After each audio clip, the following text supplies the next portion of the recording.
You've got your machine gun as your primary.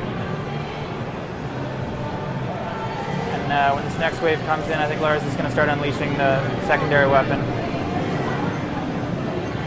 which is tracking rockets. And your HUD changes depending on which weapon you have? That's right. Yeah.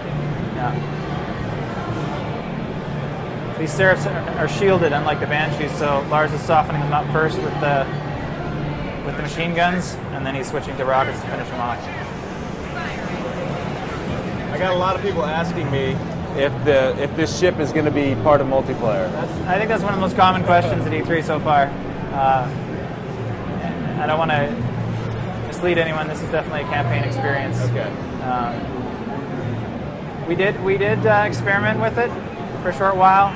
As awe-inspiring as this can be, it doesn't quite fit with a lot of the sort of core balance of our multiplayer games. At that point, it becomes a very different game. Yeah, it does. But I think that's a compliment. I think it means people are liking what they're seeing. It certainly looks like a lot of fun. You can also play this sequence in 4-player co-op with your buddies, and everybody gets a saber. So that's always available. So it can be multiplayer to a certain extent. If you're playing it co-op, do the number of enemies change to scale accordingly? Yeah, we scale all of our difficulty levels based on the number of players. Okay.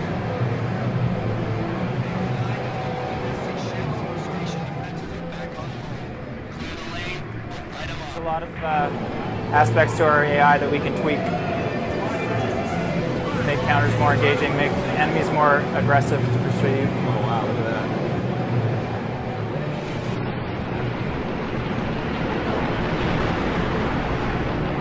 Lars just fought off 2 waves of Covenant attackers, and the defenses of the station got back online. And this is about where we say that's our campaign demo. You guys don't want to play for like 15 more minutes or something?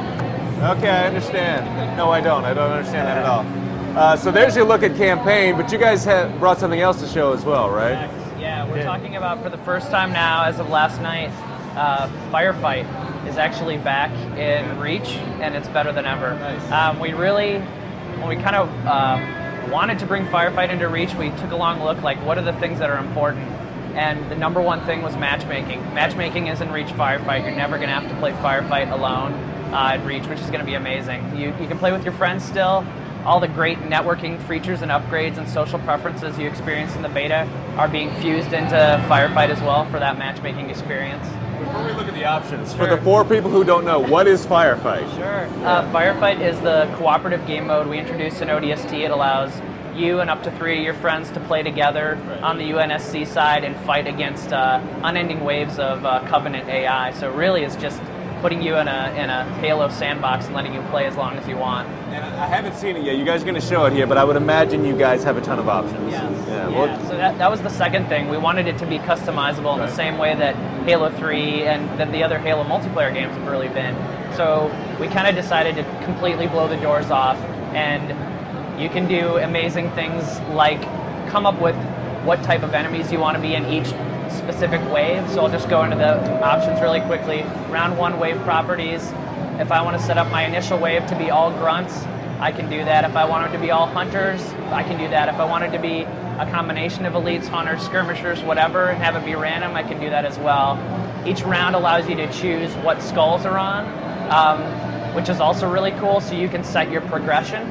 But the other really crazy thing we did is we said, you know what, let's let players create their own custom skulls as well. So not only do they have all the built-in ones that are kind of modifiers to change the way the AI behave, but now we let players create their own skulls too. And we have that for the AI as well, so we let you play against AI as difficult or non-difficult as you desire. So you can change the damage modifiers, their resistance, what we call shootiness, which is how often they pull the trigger, their vision, their hearing, whether they're immune to things like headshots or assassinations. So really, we're letting players go wild, and on top of that, we're fusing that with all of our full file share and game sharing, variant sharing tech from Halo 3 and what you saw in the beta, and you can create your own custom Firefight game variants, put them in your file share, save them with your friends. It's completely out there. And we at Bungie are going to be paying attention to what players are doing, and if something cool crops up, maybe we'll put it in matchmaking just to keep the experience fresh.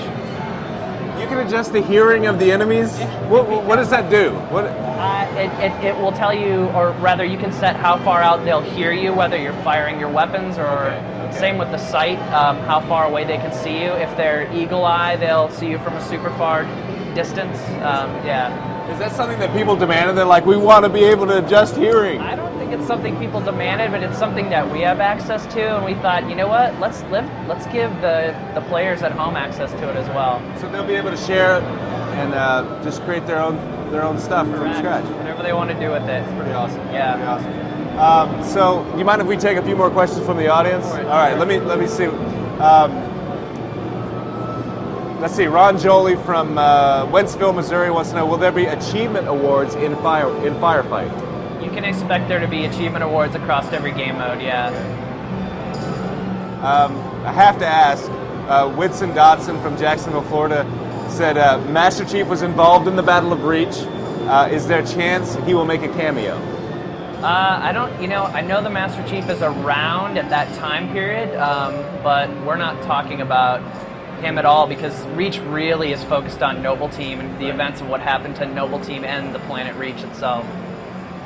I've gotten several questions like Jacob Calvert's. He's from Mesa, Arizona. He wants to know about how long can we expect the campaign to be? I think that's really going to depend on how you want to play. I mean, we have 4 difficulty levels from normal all the way up to legendary.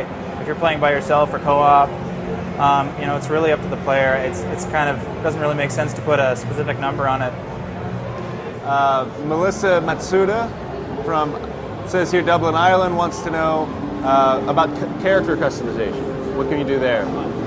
Right, so if players saw that in the beta, we had a teeny tiny bit of armor customization for the Spartans.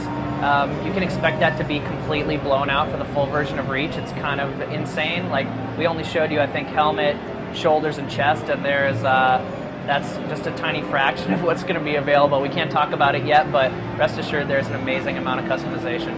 The cool thing is the way you trick out your character will persist through all game modes, so you get to really own that avatar you create for yourself. You'll see yourself in each cinematic as well, so however you've customized your Spartan, if you have some crazy helmet, shoulders, whatever else we allow you to do, that's what you're going to see in the cinematic as you're playing campaign. That's what you see as yourself in Firefight. That's what you'll see when you're playing multiplayer, so it's across every mode.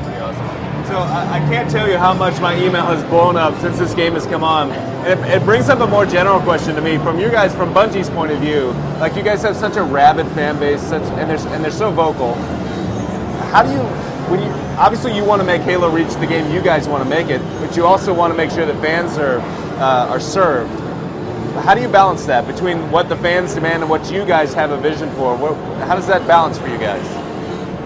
That's a tough question. I mean, it's one of those things where kind of internally we like to say we're our own harshest critics, and we play the game constantly. We play it every single day, and yeah, it's that keeping that fine balance of what's still Halo, but what is still making this thing new and adding these new experiences and keeping us happy as well. I think a lot of it is making sure that we give people a broad range of ways to play the game.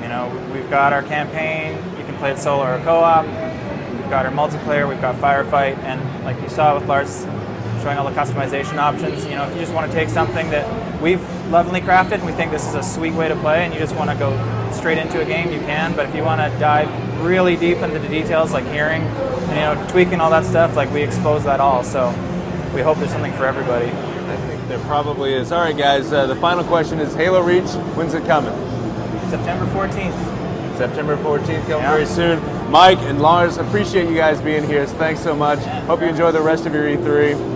And there you go. There's your look at Halo Reach, guys. We got more stuff coming up, including a look at Assassin's Creed coming very soon. The new Assassin's Creed coming very soon. Stay tuned.